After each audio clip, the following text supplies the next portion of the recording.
Los Angeles in the late 1950s still basked in Eisenhower-era confidence. Gleaming Buicks, manicured front lawns, and radio stations ruled by crooners who never broke a sweat. But beneath that polished surface, a restlessness already hummed. Jazz joints in Central Avenue jammed till dawn, surf rock kids in Hawthorne chased speed and reverb, and in little music classrooms scattered across the valley, second graders tried their first awkward scales. One such classroom sat behind Musonia, a no-frills school of music in North Hollywood, run by a quietly formidable woman named Dolores Rhoads. She was a Juilliard-trained pianist who believed discipline was a language of love. Her youngest child, Randall William Rhoads, born December 6, 1956 at St. John's Hospital in Santa Monica, grew up literally under the drone of that metronome. Money was scarce after his father William left the family, but sheet music never ran out. And when Dolores pressed a tiny guitar into 6-year-old Randy's hands, the boy gave it the kind of rapt attention most kids reserve for fireworks. Southern California in the 1960s felt like an open-ended jam session. The Beach Boys were polishing Pet Sounds. Kids tuned into Vietnam updates on grainy television, and the Sunset Strip police were wrestling long-haired teenagers onto sidewalks as the doors rattled club windows. By junior high, Randy was small for his age, bookish, and preternaturally focused. Friends remember his hands, delicate, almost fragile, flying across the fretboard of a beat-up Harmony acoustic during recess while other boys traded baseball cards. At night, he'd sit on his bedroom carpet copying every lick from the Beatles' Rubber Soul before sneaking records by Jeff Beck and Alice Cooper onto the family turntable. Nobody, perhaps not even Randy, realized he was building a secret bridge between British blues rock swagger and centuries-old classical counterpoint. He just knew the world suddenly felt huge, and it could all somehow fit onto 6 strings. By 14, Rhoads had adopted the disciplined ritual of a monk. He would help close Musonia with his mother, lock up, then stay alone under the fluorescent lights, sometimes until midnight, running finger exercises she borrowed from her piano curriculum. When the doors finally opened the next morning, Burbank neighbors swore they could still hear faint arpeggios floating over Chandler Boulevard. Those hours forged a callous-muscled left hand, and more importantly, a confidence that technique could be its own kind of rebellion. In 1973, the local music shop called Valley Arts put a white Les Paul Custom in the window. Randy visited it so often the clerk began adjusting price tags whenever he walked in, just to tease him. He and his brother Kel scraped together $50 gigs playing backyard parties until the instrument officially became family property. Dolores co-signed the loan without a second thought. The next jump came fast. One afternoon inside the cramped practice room at Hollywood's Rock Corporation rehearsal studios, Randy and an ebullient vocalist named Kevin Dubrow thrashed through a cover of Mississippi Queen. Sweat soaked the carpet. The fluorescent overhead buzzed like an angry hornet. When they finished, Dubrow pointed and said, that little burst, nobody else around here is doing that. Within weeks, they christened themselves Quiet Riot, a wink to Slade's boisterous sound, and a nod to the general confusion of post-glam, pre-punk Los Angeles. The city's pay-to-play clubs demanded 30 ticket sales just to open a Tuesday slot, so Randy lugged his Marshall half-stack into every middle school cafeteria he could find, handing out flyers to kids too young to visit the Whiskey A Go-Go. An A&R scout from CBS checked them out one humid August night, scribbled, "Impressive guitarist, needs front man charisma" on a cocktail napkin, and disappeared. Randy shrugged it off, packed cables with the same zen focus he applied to Bach etudes, and told Dubrow they'd simply practice harder. Meanwhile, the wider musical landscape kept shifting like desert sand. Punk's jagged edge had slashed London, Disco mirrored the mirrored ceilings of Manhattan clubs, and heavy metal, still not yet a household term, waited patiently behind the curtain, ready to devour power chords whole. Randy took a trip to London in early 1977 and returned smuggling stories of how Eddie Van Halen's new band was sending shockwaves through Pasadena roadhouses. Ever competitive, he tripled his practice regimen. That same year, Musonia's summer recital featured a surprise arrangement of Rachmaninoff's Prelude in C-sharp minor performed on an amplified Les Paul.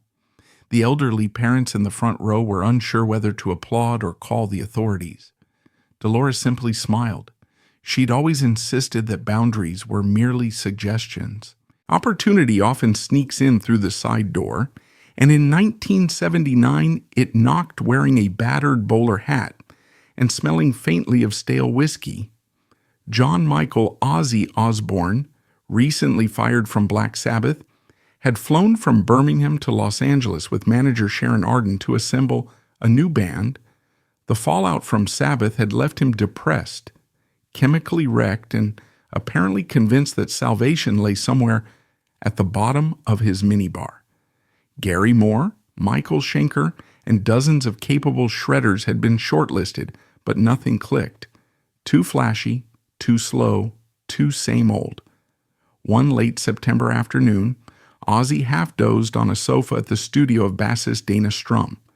Vaguely aware that a skinny California kid with feathered hair was unpacking a cream-colored Les Paul, Randy plugged into a worn-out Fender Twin and began running chromatic warm-ups, exercises he'd played so often his fingers knew them better than his heartbeat. Ozzy's eyes popped open. Legend says he hired Randy before the boy had finished tuning. What actually happened, confirmed in a later interview, is that Osbourne walked into the hall and announced, "I don't know if he's the best in the world, but he's the one I need." Blizzard of Oz sessions at Ridge Farm Studios in rural Surrey, England, were equal parts summer camp and storm cell.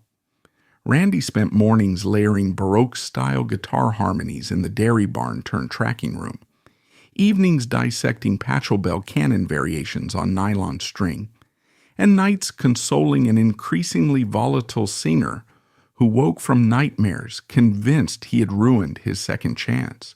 When the haunting opening of Mr. Crowley wafted through the monitors, 3 organ chords like a Gothic cathedral door slowly creaking open, Rhoads knelt next to engineer Max Norman and whispered, "Let me try something." The resulting solo cascaded through minor arpeggios, swung wide into a half-Phrygian flourish, and touched down on a high E bend so delicate the take had to be slowed for verification. Norman stared at the tape reel, ears ringing. "Randy," he finally muttered, "that's not guitar, that's violin on fire." The album landed in September 1980 and detonated across FM playlists. American DJs, still fatigued from disco's final glitter, latched onto the urgent snap of "I Don't Know" and the sardonic bounce of "Suicide Solution." For many older listeners, Vietnam vets settling into mortgages, single moms on night shifts, the songs felt brutally honest about confusion and fear.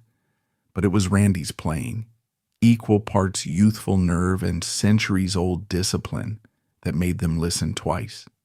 He understood space, a pause before the downbeat, a ghost note that teased the ear, a lightning run that stopped dead on an 11th-hour silence. At 23, he coaxed melody out of distortion the way an architect bends light through stained glass. Touring shoved delicate routines into chaos. One night in Chicago, Ozzy, unsteady from whatever cocktail kept the stage freight train moving, missed a cue and collided with the mic stand. Randy pivoted, planted, and absorbed the crash without dropping a note. Backstage, he stripped off his fringe jacket and quietly asked the crew for extra gauze. His left shoulder was bleeding through the leather. Another date in Cleveland, he sat cross-legged in the bus aisle, teaching a middle-aged security guard the Dorian mode because the man's 12-year-old daughter loved the acoustic break in D. He mailed postcards from every city to his mother, describing audiences in terms of color and temperature. Detroit was crimson and boiling, St. Louis a cool silver. Fame to him seemed like an exotic pet he happened to feed but never tried to tame. By early 1981, while groupies lined hotel hallways and promoters waved blank checks for a second record, Randy considered quitting. During an afternoon off in Reading, England, he found a quiet church, slipped behind the unused pipe organ, and played through Bach's toccata and fugue until tourists peeked around columns, unsure what century they'd stumbled into. Keyboardist Don Airey, hearing the echo, recorded the moment on a handheld cassette. When they listened later, Randy said almost apologetically, "That's what I really want to study." Diary of a Madman would be his compromise, a rock record laced with dizzying harmonic minors, violin bow references, and fingerstyle interludes that made heavy metal purists uneasy. He joked to bandmates that if he could smuggle a harpsichord on stage, nobody would notice. They'd be too busy banging their heads. Exhaustion, however, respects no virtuoso. The Diary tour routed like a drunken spider, Philadelphia one night, Winnipeg 3 days later, burning 60 cities in 5 months. Randy slept in full clothes inside the top bunk, headphones on, working through Andrei Segovia's classical transcriptions. Bassist Rudy Sarzo remembers waking at 3 a.m.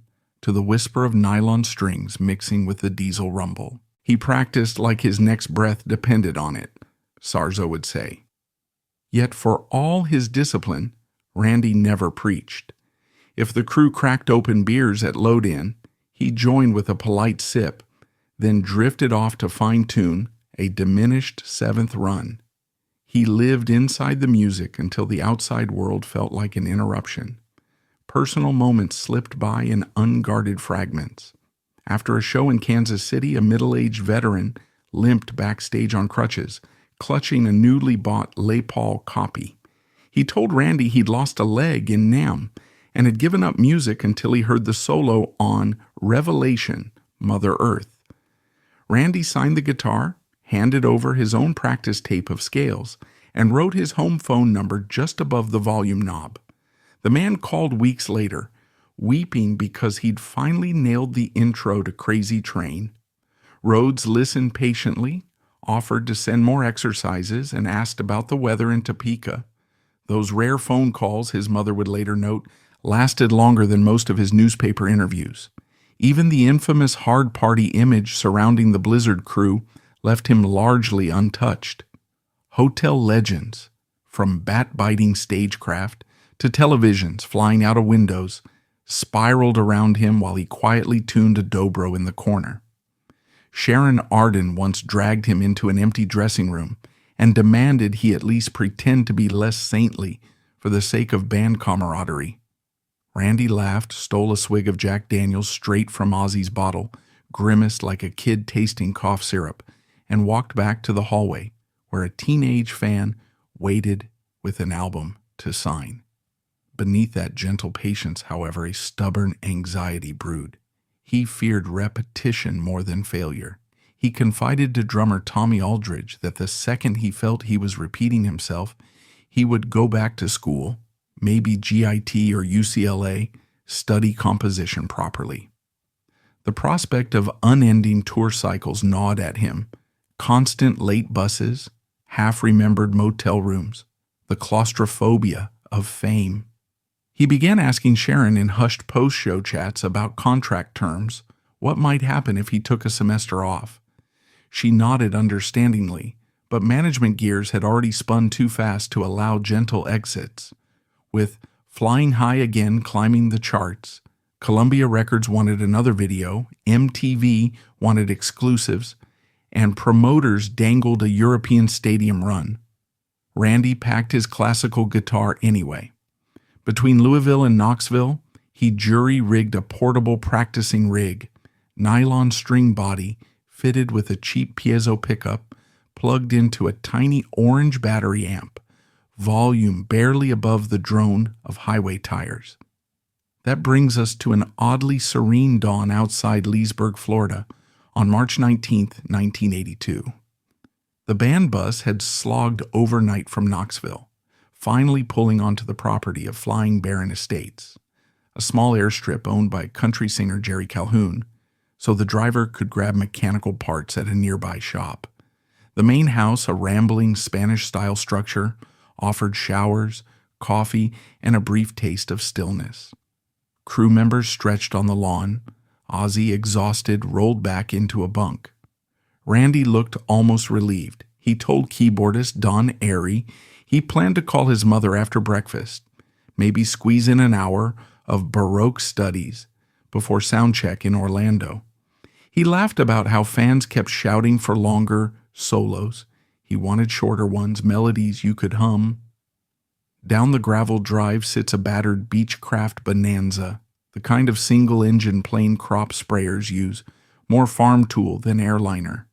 Its owner and occasional pilot, Andrew Aycock, is Ozzy's bus driver, 44, ex-commercial flyer, recently grounded for medical reasons. Nobody in the band knows he's also fighting lingering traces of cocaine in his system, or that a minor heart condition has stripped his license. What they see is a guy desperate to keep the road crew entertained while the bus's air conditioning belt gets replaced. Aycock takes keyboardist Don Airy and tour manager Jake Duncan up first.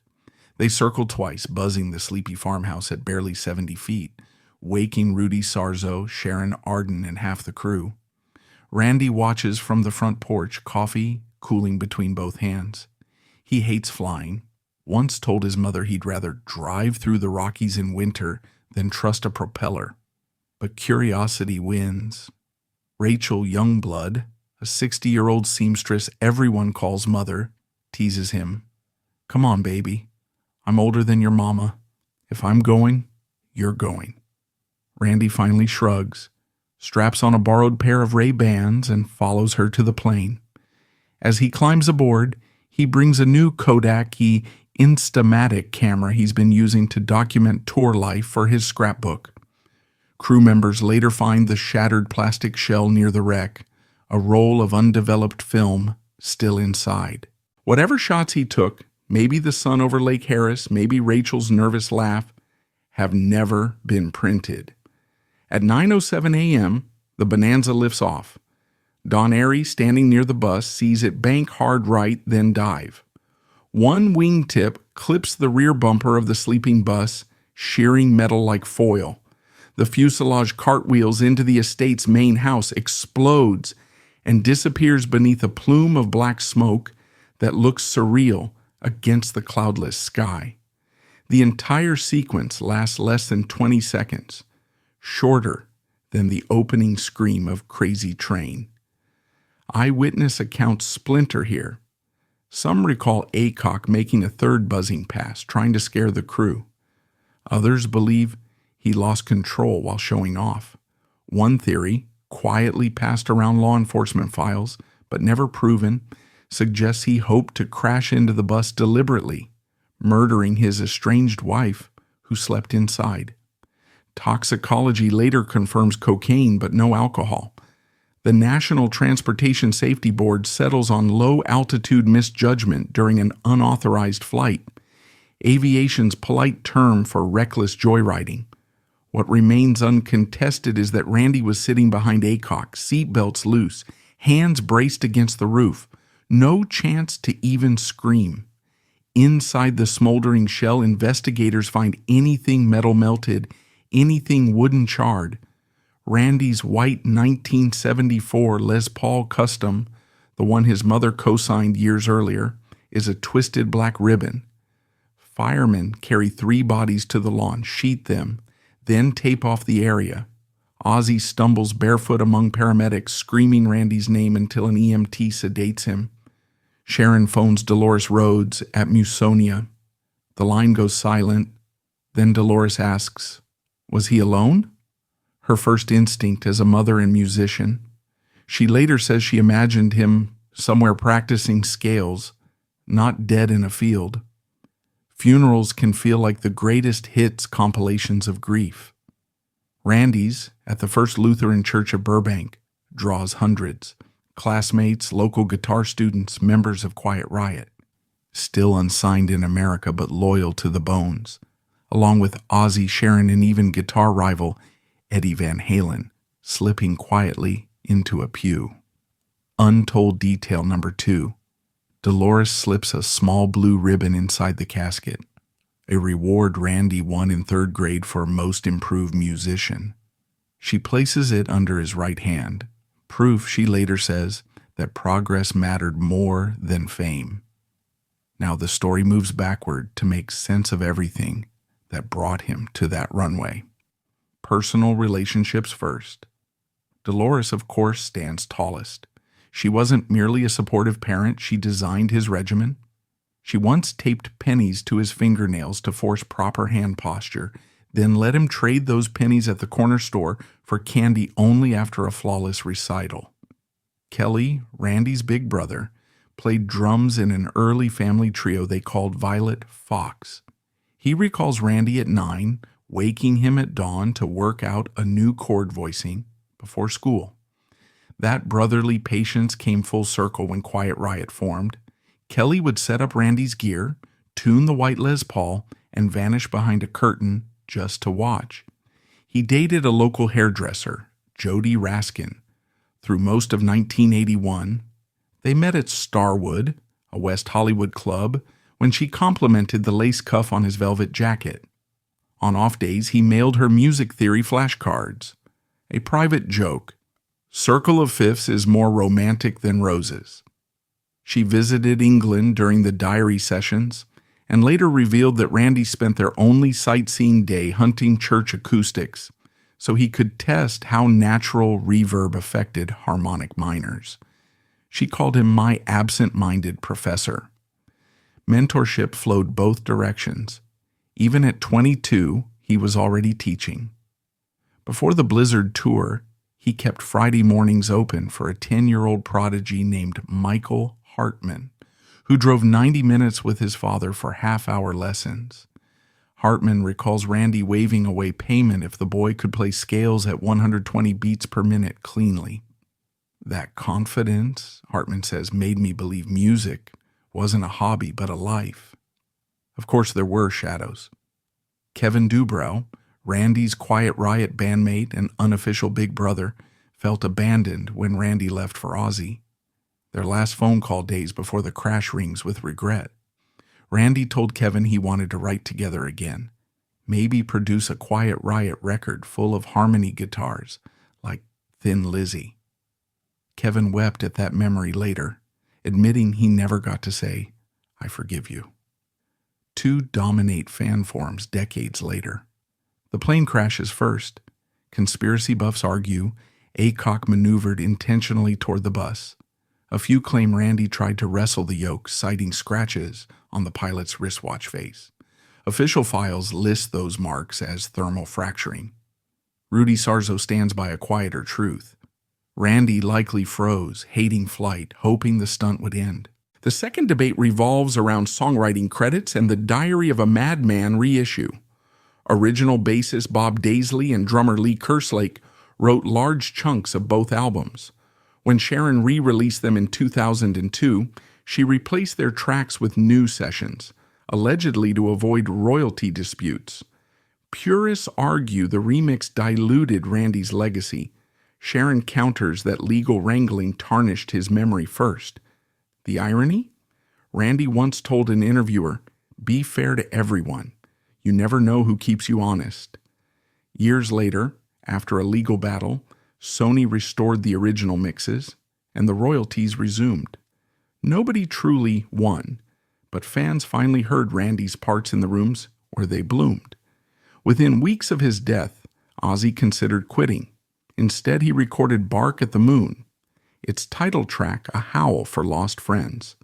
The live album Tribute, released in 1987, became the gold standard for concert guitar tone. Players still study the outro solo on Paranoid. recorded in Montreal, as proof that precision can feel reckless. Musonia set up the Randy Rhoads Scholarship Fund, sending young classical guitarists to college. Kelly and Dolores turned Randy's room into a miniature museum. Practice logs on the desk, chord charts pinned above the bed, the scratchy cassette of Bach's Toccata still cued to bar 27. Then there's influence, that long echo. Zakk Wylde names Randy before every show. Tom Morello calls him my doorway to combining classical with chaos. Kirk Hammett learned D note for note the week Blizzard came out and still warms up with it backstage.